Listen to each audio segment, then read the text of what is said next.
Hey, how's it going? This is Roy from Rate My Funeral. That was Rate, by the way. So welcome along. Now, you may or may not have seen one of the time-lapse videos on my channel, and you may or may not have thought, how does he do that? What's the workflow? What is the overall process involved? Well, if you have thought that, you're in luck, because that's what this video is all about.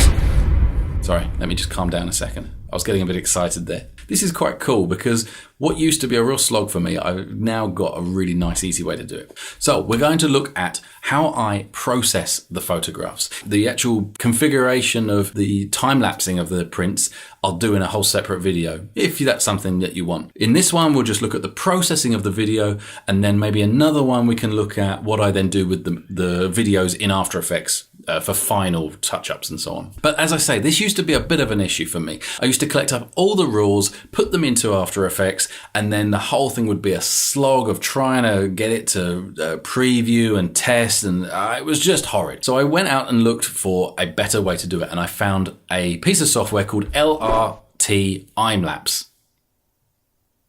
Or it might be LRTimelapse. I don't know. I think it probably is. But basically, I'm not endorsed or affiliated or anything like that. I just found this tool and I think it's great. I really like it. It's really clever and it's made a big element of this much easier and put it all together really nicely. So let's cover what I actually do with that in today's video. So let's hop on in to LRTimelapse.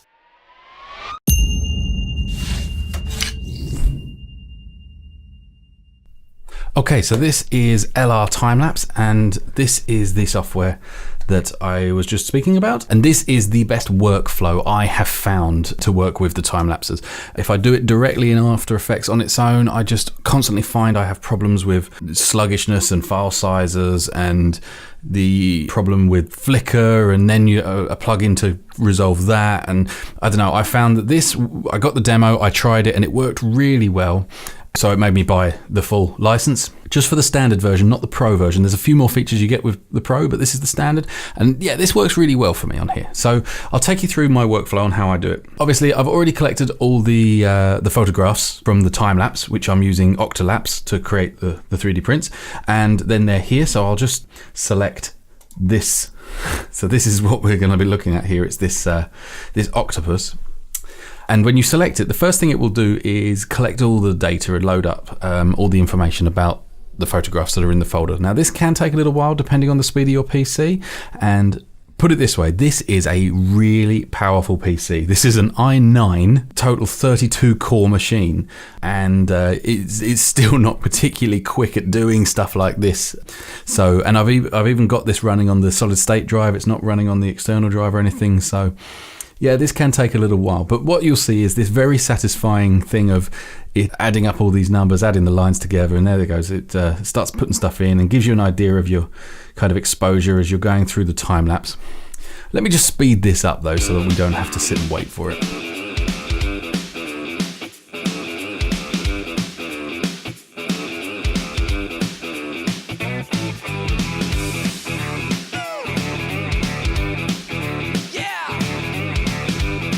Okay, so that's got to the end, and as you can see, my lighting is actually fairly consistent. This is basically the kind of exposure of each shot. So you can see kind of, you know, as a time lapse plays through, it tends to flicker. But this is not too bad. And the reason is obviously because it's a very controlled environment and so on. Let me just hit preview and we can get an idea of how this is actually going to look. And we can see that that's actually pretty cool. There's a little bit of a jitter there, but we can fix that in post. And I animated it so that he would walk off at the end. And yeah, all in all, that's come out quite well. I added, I'm pointing at the screen. Why am I pointing? I added this into the background because I thought that would be interesting, the way it changes colors and stuff. Yeah, so, and yeah, I'm really happy with this. This looks good. So anyway, the next bit we need to do is go into our Keyframes Wizard and basically choose the frames in which we're going to set all our development settings. Now I tend to choose, you could probably get away with 3, like 1 at the start, 1 in the end and 1 in the middle, but I kind of like doing about 10, saving that. And then you can see here, these are our 10 points in which we're going to set the development settings.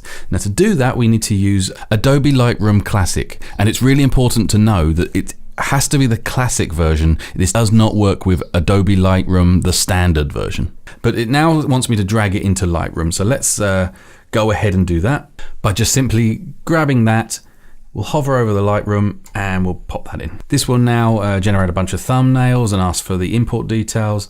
So we will go ahead. We do need to keep our eye on this because look, we've got a bit of an issue because my numbers restarted on the camera. So we do need to keep our eye on that, but it's not a big problem at the moment. So we just import. And then this will import all of the files. We've got a little progress bar up there. This might need a moment. So again, we'll let this get itself sorted out before we continue.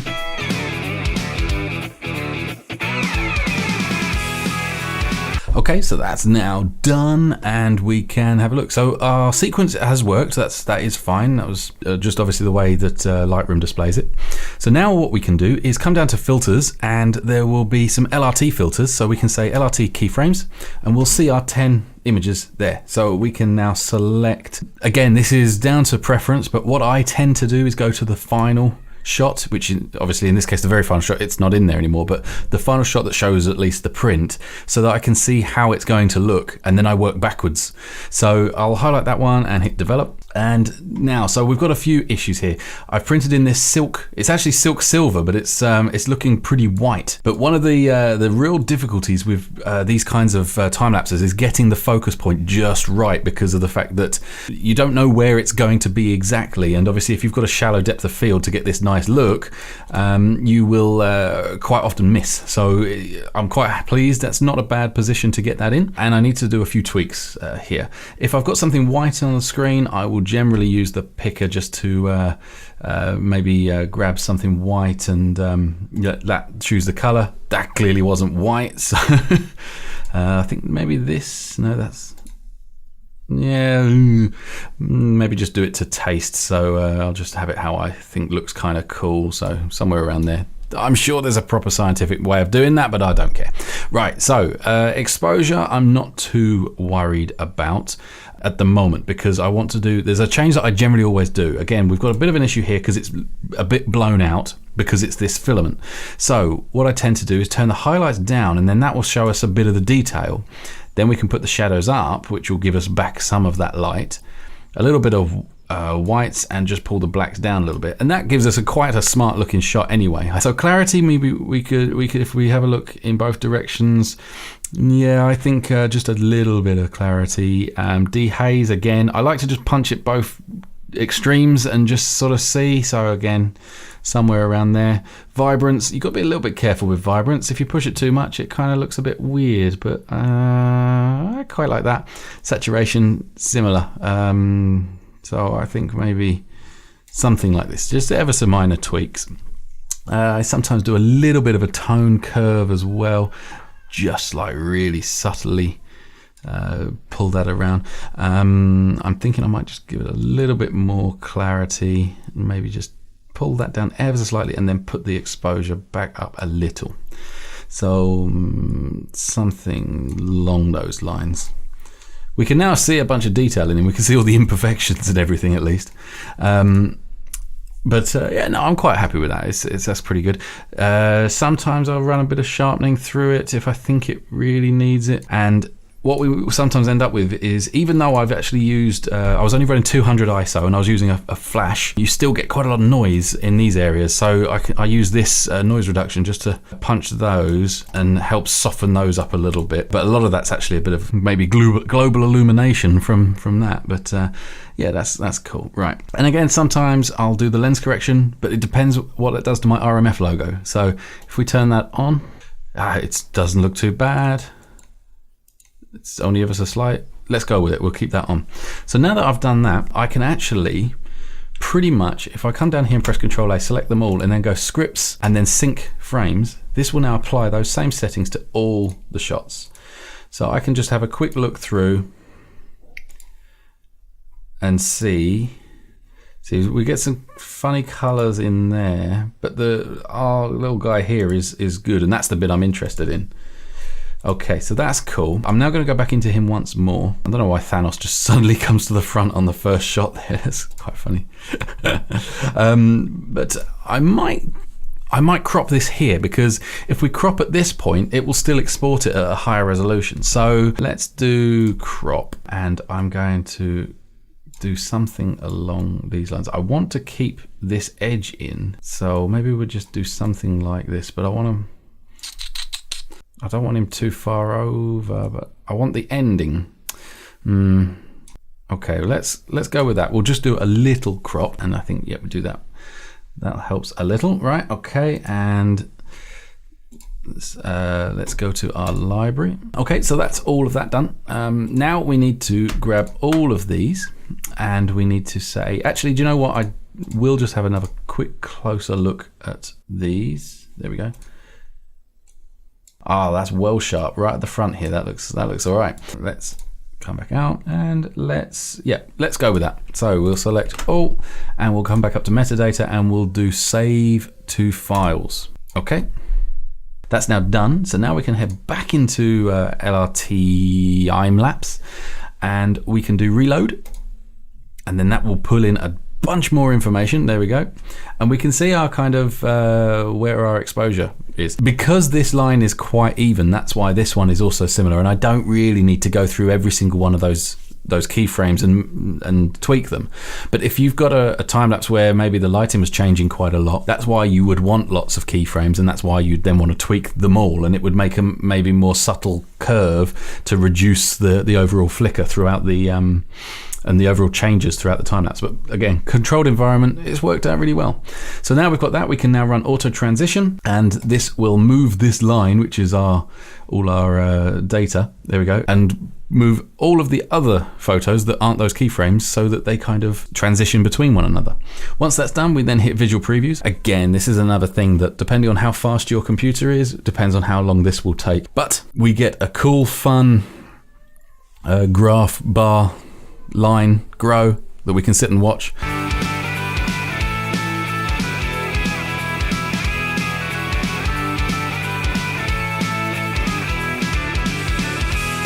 Right, okay, so that's the visual previews done. So now if we press our preview button, we can see it in our new kind of style. We can see it's looking a bit better, and that is cool. Now, so we've got one final step in here to do, which is visual D Flickr. So we'll run this. It sort of says how much smoothing. If there's a lot of flicker, you'd probably want to ramp this up, maybe do a multi-pass and put the accuracy to more. I'd say it wasn't too bad, so I'm just going to put it about 20 and do apply. Again, this will take a moment, so let's get rolling.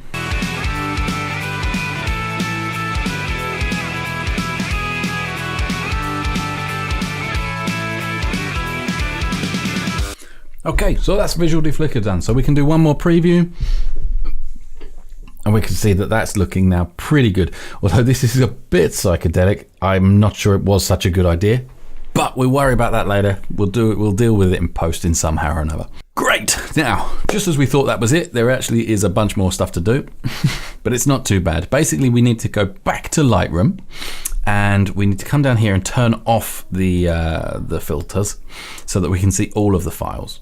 Then we select them all and do metadata and read from files.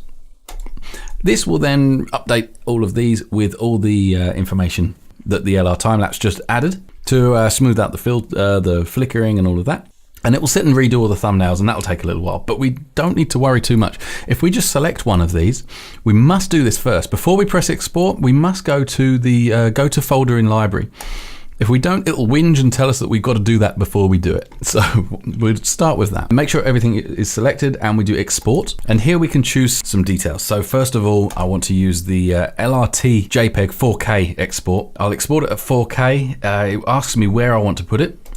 So we'll put that in a place that makes a bit more sense. So we'll put it in the Octopus one, select folder, and we'll call it Octopus Timelapse, 4K JPEG, yep, so on. That's all ready and done. Now, I know I've said this a few times so far, but this is the really slow bit. Now, if you're doing a big one, like for example, my Thanos video that was something like 1100, 1200 shots, that took a long time. This is 245. This will take quite a while. So let's get this bit sped up as well.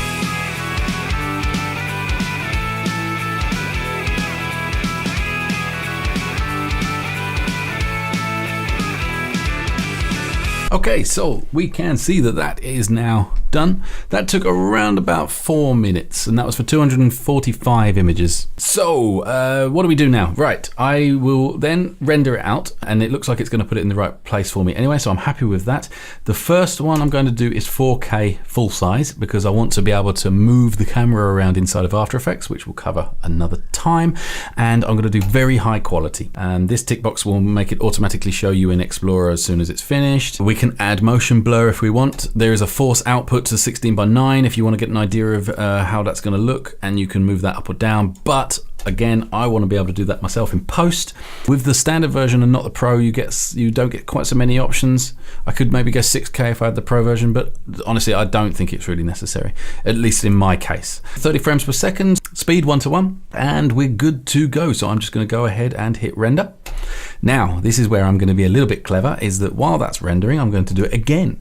And this time I'm going to select 720p and low. And the reason I'm going to do that is because I want to use this as the proxy for when I'm doing my final render. Now, if you actually compare the two videos side by side, there's not a huge amount of difference in them. So it means that I can edit using this really fast, small file, but then when I render out, it'll render with the full high quality sharp 4K one, even though I render out at 1080. So anyway, let's add that, and all that'll do is that'll queue that up. So it will do this one first, and then it will do the next one when it's done. And that's almost ready. So we can maybe, I can probably even just keep you company and talk a little bit more while that bar there is moving across. You know, it's not got too far to go. So how's things? You all right? Good. You enjoying the video so far? Good. Well, it's nearly there now, so okay. Cool. And there's that lovely ping that makes you think your phone's just gone off. So it's now doing the other one as well, and that will literally take seconds to do. But let's have a quick look at the 4K version on how it looks.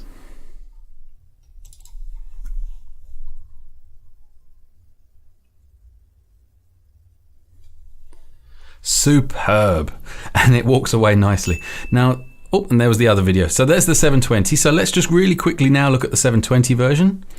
And you can see, like I say, it's not as sharp, but that's easily workable for when you're doing the editing. And I love the way he walks off. So yeah, that's it. That's now done. So I'm ready to take that off into After Effects and turn it into an actual video, which I think I will cover in another video rather than do everything all in once. So this was just the how to create the time-lapse video bit. And I am quite happy with that, all in all.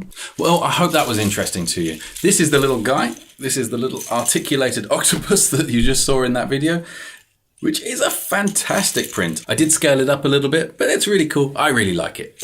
So anyway, if you enjoyed this video, please consider looking at my other ones. You might find something else that you like. Also, if you are interested in the video where I'll cover the After Effects side of editing the video, subscribe and hit that little bell so that it will notify you when I put it up. And then you'll see all the new videos. If you don't hit the bell, you might miss them. And that would be terrible. I hope that you have enjoyed this.